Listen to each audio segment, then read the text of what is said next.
एक समय की बात है। एक गांव में सफेद साड़ी वाली चुड़ैल का आतंक था।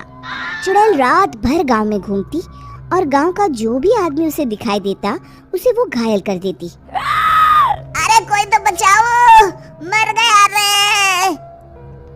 एक रात हरिया अपने खेत से अपने घर लौट रहा था कि तभी अचानक उसके सामने चुड़ैल आ जाती है।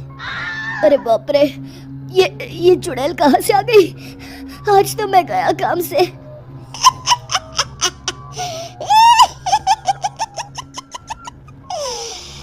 आज मुझे मेरा शिकार मिल गया। अरे चुड़ैल दीदी, मुझे छोड़ दो। जैसे ही चुड़ैल हरिया की तरफ बढ़ती है, हरिया वहाँ से भाग जाता है और अपने घर के दरवाजे पे पहुँचता है। अरे भगवान, जल्दी से दरवाजा खोलो, मेरे पीछे चुड़ैल पड़ी है। हरिया की पत्नी जल्दी से दरवाजा खोल देती है। अरे आप इतना हाफ क्यों रहे हैं? अरे मेरे पीछे चुड़ैल पड़ी है, आज तो मैं बाल बाल बच गया। जल्दी से सभी दरवाजे और सभी खिड़कियों को बंद करके बत्ती बुझा दो। तभी चुड़ैल हरिया के घर के पास पहुंच जाती है। अरे वो आदमी कहाँ गायब हो गया? मैं भी देखती हूँ आखिर कब तक बचेगा। मैं अपने शिकार को इतनी आसानी से नहीं छोड़ती। इतना कहकर चुड़ैल वहाँ से चली जाती है। वहीं दूसरी तरफ हरिया और उसकी पत्नी दोनों अपने घर की खिड़की से ये सब देख रहे होते हैं। अरे बाप रे, ये तो बड़ी डरावनी चुड़ैल थी। अगले दिन ये बात आग की तरह पूरे गांव में फैल जाती है और धीरे धीरे लोग चुड़ैल के डर के मारे शाम होते ही अपने घरों से बाहर निकलना बंद कर देते हैं। कुछ दिनों के बाद भाई, मैंने तो इस चुड़ैल के डर के मारे रात को अपने खेतों को पानी देना बंद कर दिया है। कहीं मेरी फसल सूख गई तो मैं तो कहीं का नहीं रहूंगा। साहूकार का कर्जा कैसे चुकाऊंगा? अरे भाई, पूरे गांव वालों का यही हाल है। पता नहीं ये चुड़ैल हमारे गांव में कहां से आ गई। फिर एक दिन गांव के पास वाली नदी के किनारे एक बहुत बड़े तांत्रिक के आने की बात कुछ गांव वालों को पता चलती है। वो लोग जाके ये बात गांव के मुखिया को बताते हैं। मुखिया जी, नदी के किनारे एक बहुत ही पहुंचे हुए तांत्रिक बाबा आए हैं। हमें उनसे मदद मांगनी चाहिए। मैंने सुना है वो बड़े बड़े भूतों और चुड़ैलों को अपने वश में कर लेते हैं। मुखिया जी सभी गांव वालों को लेकर उस तांत्रिक के पास पहुंच जाते हैं। ओम फट स्वाहा, ओम फट स्वाहा। तभी तांत्रिक अपनी बंद आंखों को खोलकर कहता है, क्या बात है? तुम सब लोग यहाँ क्यों आए हो? मुखिया जी उस तांत्रिक को सारी बात बता देते हैं। अच्छा, तो ये बात है। और तांत्रिक अपनी आंखों को बंद कर लेता है। मैं देख रहा हूँ तुम्हारे पूर्वजों ने बहुत पाप किए थे, जिससे ये गांव अब श्रापित हो चुका है। उसी के फल स्वरूप तुम्हारे गांव में चुड़ैल आई है। ये चुड़ैल बहुत खतरनाक है, ये किसी को नहीं छोड़ेगी। हे भगवान, मर गए रे, अब क्या होगा? तभी गांव के मुखिया जी कहते हैं, बाबा, इस चुड़ैल से हम सबको बचा लीजिए। कोई तो उपाय होगा। इसका सिर्फ एक ही उपाय है। सभी गांव वालों को बारी बारी हर दिन अपनी आधी फसल उस पहाड़ी के ऊपर बनी काली गुफा में छोड़ के आनी होगी। तभी उस चुड़ैल की भूख मिटेगी और श्राप का प्रभाव खत्म हो जाएगा और तुम सब जिंदा बच जाओगे। सभी गांव वाले उस तांत्रिक की बात को मान लेते हैं और वहां से चले जाते हैं। फिर अगले दिन से रोज उस गांव के लोग बारी बारी से अपनी आधी फसल उस काली गुफा के पास जाकर रखाते। कुछ दिनों बाद हरिया की बारी आती है। बाप रे, आज तो मेरी बारी है उस काली गुफा में जाने की। क्या करूं? वो तो बड़ी खतरनाक चुड़ैल है। मेरे तो हाथ पैर कांप रहे हैं।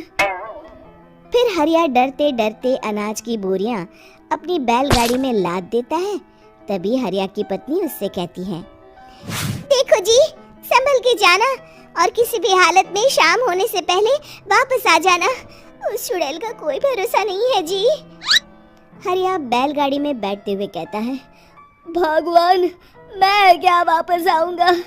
लगता है अब तो मेरी खबर ही आएगी।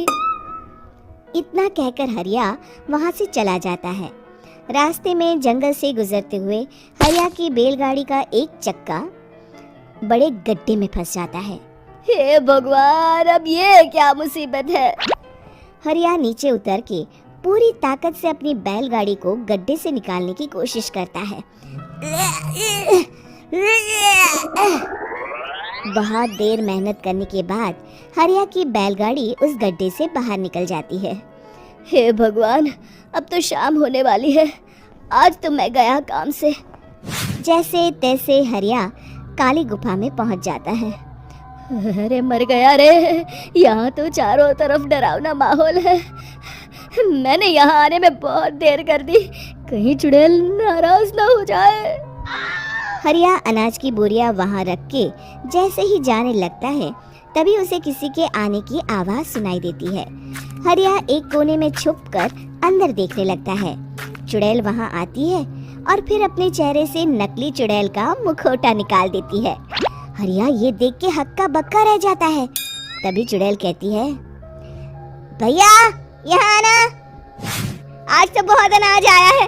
इसे मिलाकर अब हमारे पास ढेर सारा अनाज जमा हो गया है। कल ही हम इसे शहर में बेच आएंगे और माला माल हो जाएंगे। तभी अंदर से नदी के किनारे वाला तांत्रिक बाहर आता है। अरे ये तो तांत्रिक बाबा है। हाँ, अब तो हम दोनों की जिंदगी मजे में कटेगी। गांव वालों को बेवकूफ बनाना इतना भी मुश्किल नहीं था।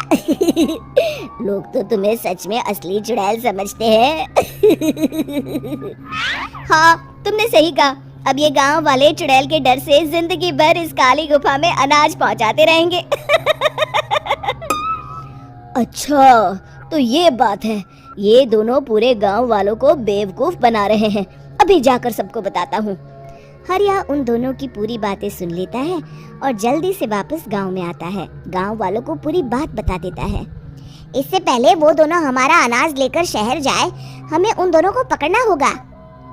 उधर दूसरी तरफ नकली तांत्रिक और नकली चुड़ैल बनी औरत एक बड़ी गाड़ी में सारा अनाज लाद के वहां से निकलने की तैयारी कर रहे होते हैं।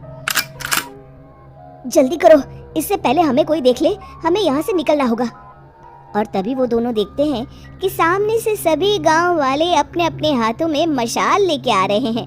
दोनों बुरी तरह डर जाते हैं। रुक जाओ, तुम दोनों का भांडा फूट चुका है।